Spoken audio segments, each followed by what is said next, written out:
इसमें आपका next question है, वो इस क्वेश्चन में कहते हैं कि एक ही वोल्टेज के दो बराबर, एक ही वोल्टेज के दो बल्ब है, यानी V1 equal to V2 equal to V। ये चीज है, दो बल्ब है, दोनों बल्ब एक ही वोल्टेज के हैं, एक ही वोल्टेज के दो बल्ब, एक में कार्बन का तंतु है, दूसरे में धातु का। देखिए एक में तंतु है कार्बन का और दूसरे में है किसी धातु या टंगिस्टन का, आप मान सकते हैं। श्रेणी क्रम में जोड़कर जलाए गए हैं, कौन सा बल्ब अधिक चमकेगा? तो दोनों बल्बों को इस समय श्रेणी क्रम में किया गया है। यहाँ पर जो तंतु है वो कार्बन का है, यानी R carbon greater than R धातु या टंगिस्टन, मान लीजिए टंगिस्टन।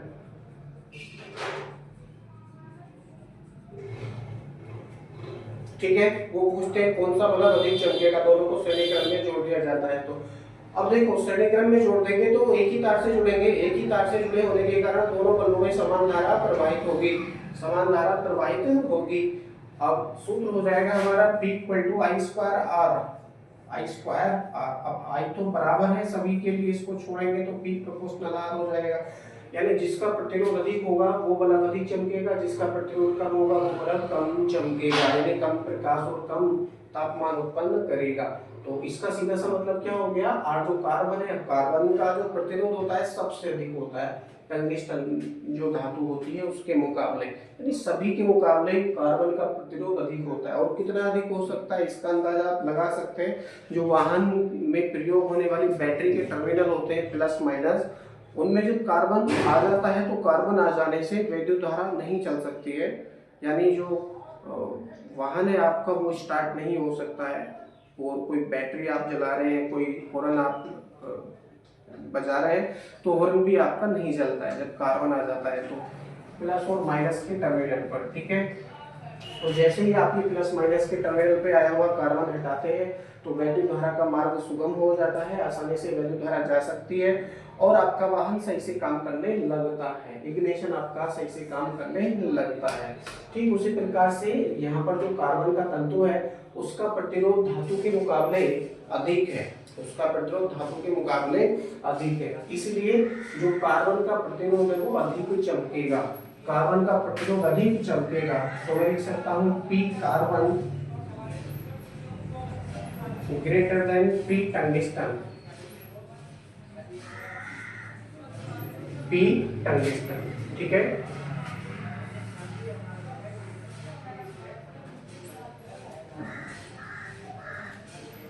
श्रेणी क्रम में जलाए जाते हैं, कौन सा बल्ब अधिक चमकेगा? तो कार्बन का जो तंतु है अधिक चमकेगा, P equal to I square R के अकॉर्डिंग। अगला प्रश्न है, नियत वोल्टा के स्रोत से दो बल्ब जिनके प्रतिरोधों का अनुपात 1:2 है समांतर क्रम में जुड़े हैं, इनमें शक्ति 6 का क्या अनुपात है होगा? यदि श्रेणी क्रम में जोड़े तब क्या होगा? तो समांतर क्रम में दोनों बल्बों पर एक ही विभक्ता होगा, यानी P equal to V square R के अकॉर्डिंग दोनों बल्बों की शक्ति हम ज्ञात कर सकते हैं। ठीक है जी, तो कर लेते हैं इस सवाल को।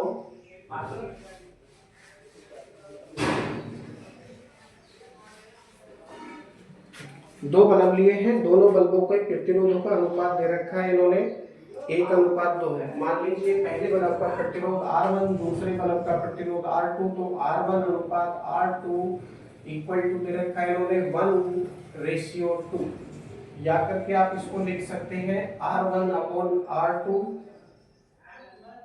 इक्वल टू 1/2, ये तो आप लिख सकते हैं। अब कंडीशन पढ़ेंगे क्वेश्चंस की, क्योंकि दो कंडीशन दे रखी है, पहले में श्रेणी क्रम में जोड़े जाते हैं, सॉरी समांतर में जोड़े जाते हैं, फिर श्रेणी क्रम में जोड़े जाते हैं, तब क्या क्या इसमें अनुपात आने वाले हैं। तो देखो जब समांतर क्रम में जुड़े हैं, ठीक है, लिखेंगे जब दोनों बल्ब समांतर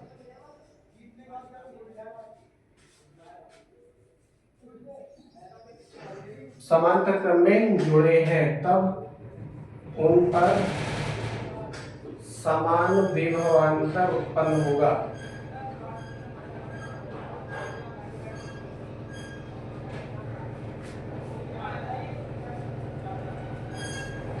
दोनों पर समान विभवांतर उत्पन्न होगा इस कंडीशन में। तो देख लेते हैं। पहले बल्ब की सामर्थ्य हो जाएगी P1 equal to V square बटे R1, दूसरे की हो जाएगी P2 equal to V square बटे R2, V स्क्वायर बटे R2। अनुपात पूछा है तो अनुपात ज्ञात करने के लिए डिवाइड कर देंगे, हो जाएगा P1 upon P2 equal to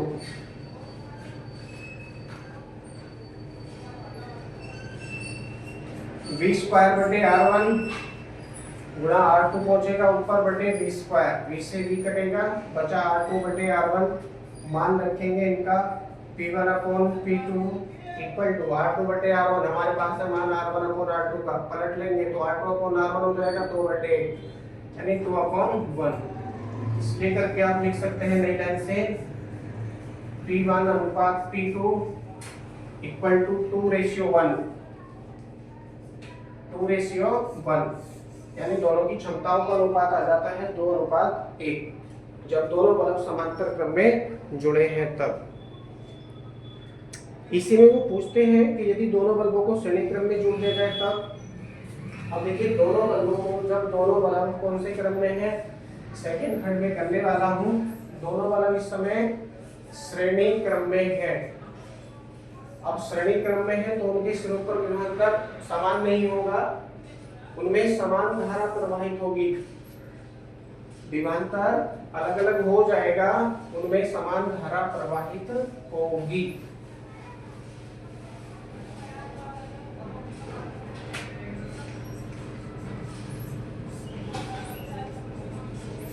समान धारा प्रवाहित होगी तब पहले बल्ब का प्रतिरोध P1, पहले बल्ब की सामर्थ्य हो जाएगी P1 equal to I square R1 तथा दूसरे का हो जाएगा P2 equal to I square R2, I square R2।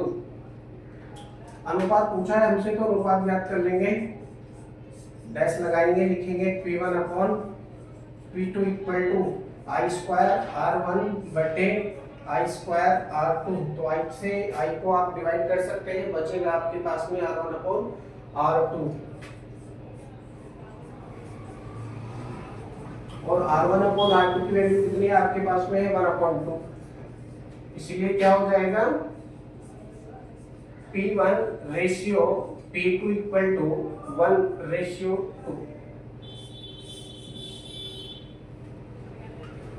ये आ जाता है क्षमताओं का अनुपात जब दोनों बल्ब श्रेणी क्रम में जुड़े हैं तब। नेक्स्ट क्वेश्चन है, संलग्न परिपथ में 12 ओम प्रतिरोध में शक्ति 6 वाट है। 12 ओम प्रतिरोध में शक्ति 6 वाट है। 8 ओम प्रतिरोध में कितने वाट शक्ति 6 होगा? तो चित्र यहाँ पर दे रखा है, इसमें चित्र बना लेंगे।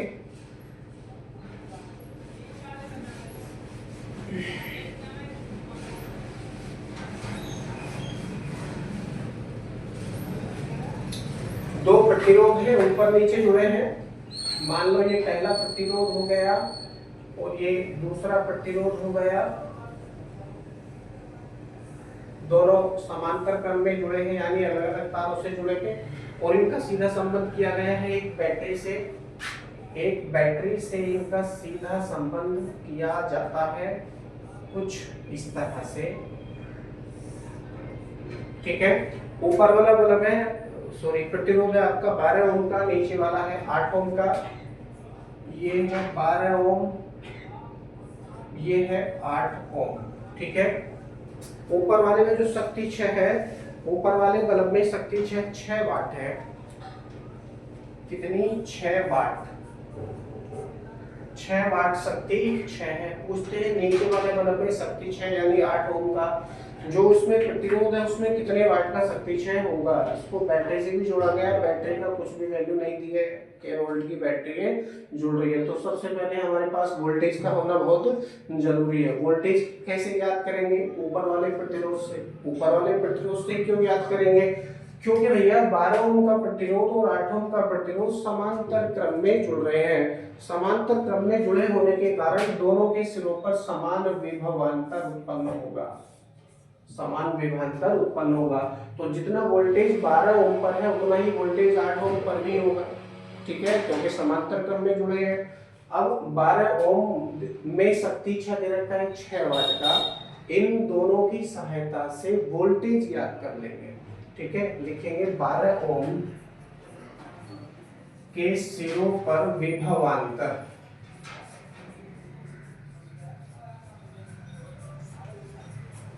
क्या सूत्र है, P equal to V square बटे R, P equal to V square बटे आर, तो क्या हो जाएगा यहाँ से V square equal to P into R, भाई पी इंटू आर ही तो बनेगा, V square equal to P into R ही ये बनेगा, ठीक है। पी की वैल्यू आपके पास में है 6 वाट, यानी 6 गुणा आर की वैल्यू आपके पास में है 12, आर की वैल्यू कितनी है 12, 12 का 6 से गुणा करेंगे हो जाएगा 72, 72 ये किसकी वैल्यू है, वी स्क्वायर की वैल्यू है 72। अब मात्रक लिखेंगे, इसका क्या हो जाएगा वोल्ट स्क्वायर, वोल्ट स्क्वायर, इसको इतना ही रहने दीजिए, ठीक है। यानी जो 8 ओम है आपका वो समांतर क्रम में जुड़ा है, तो 12 ओम के सिरों पर जो विभवांतर का स्क्वायर है वो 72 वोल्ट का स्क्वायर उत्पन्न हो रहा है, ठीक है। यही विभवांतर 8 ओम पर भी उत्पन्न होगा। अब इसमें शक्ति छह ज्ञात कर लेते हैं, यानी 8 ओम में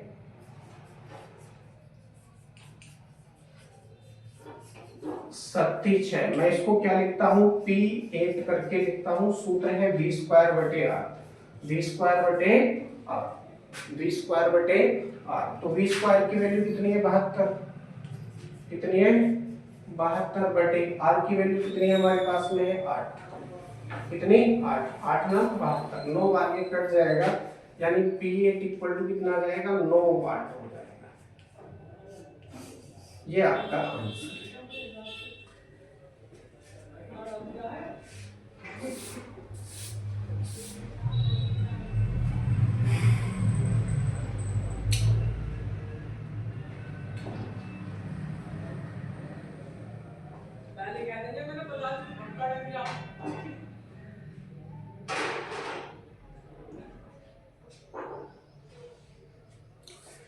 अब अगला जो प्रश्न है वो आपका इसी के जैसा है, इसमें प्रतिरोध है ऊपर नीचे, R1 और R2 दोनों समांतर क्रम में जुड़े हैं।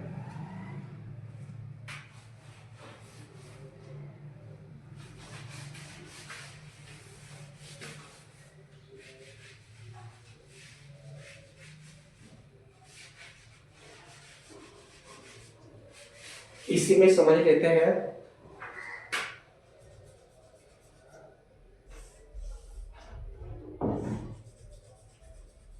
ये आपका प्रतिरोध हो गया R1, ये आपका प्रतिरोध हो गया R2, एक सेल से समांतर क्रम में जुड़े हैं, जैसा कि चित्र में आपको दिख रहा है। सेल से निकलने वाली जो धारा का मार्ग भी कुछ इस तरह से है, इसमें दर्शा रखा है।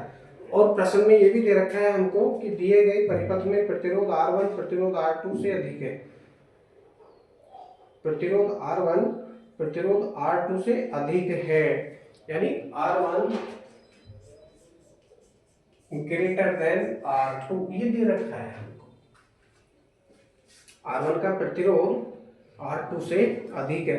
तो शक्ति छह किस प्रतिरोध में अधिक होगा, शक्ति छह, अब देखिए शक्ति छह हमसे पूछा है किस प्रतिरोध में अधिक होगा, दोनों समांतर क्रम में जुड़े हैं, समांतर क्रम में जुड़े होने के कारण दोनों प्रतिरोधों के सिरों पर समान विभवांतर उत्पन्न होगा, समान विभवांतर उत्पन्न होने से जो सूत्र है हमारा P equal to V square बटे आर, इससे इसको समझेंगे, ठीक है। तो V की वैल्यू तो बिल्कुल बराबर है, इसको छोड़ दीजिए, इसको छोड़ दीजिए, जब इसको छोड़ेंगे तो इस बराबर के चिन्ह पर क्या आ जाएगा, अनुक्रमानुपाती का चिन्ह आ जाएगा, यानी P equal to 1, P proportional 1/r ये हो जाएगा, P प्रोपोर्शनल 1/r, यानी जिसका प्रतिरोध कम होगा उसकी क्षमता अधिक होगी, जिसका प्रतिरोध अधिक होगा उसकी क्षमता अधिक कम होगी, यानी एक घटेगा दूसरा बढ़ेगा, क्यों, क्योंकि व्युत्क्रमानुपाती का संबंध यहाँ पर उत्पन्न हो रहा है। यहाँ पर हम देखते हैं R1 greater than R2, R1 greater than R2, तो क्षमता पहले वाले बल्ब की मान लीजिए P1 हो जाती है, दूसरे वाले बल्ब की क्षमता P2 हो जाती है, तो प्रतिरोध R1 की वैल्यू अधिक है।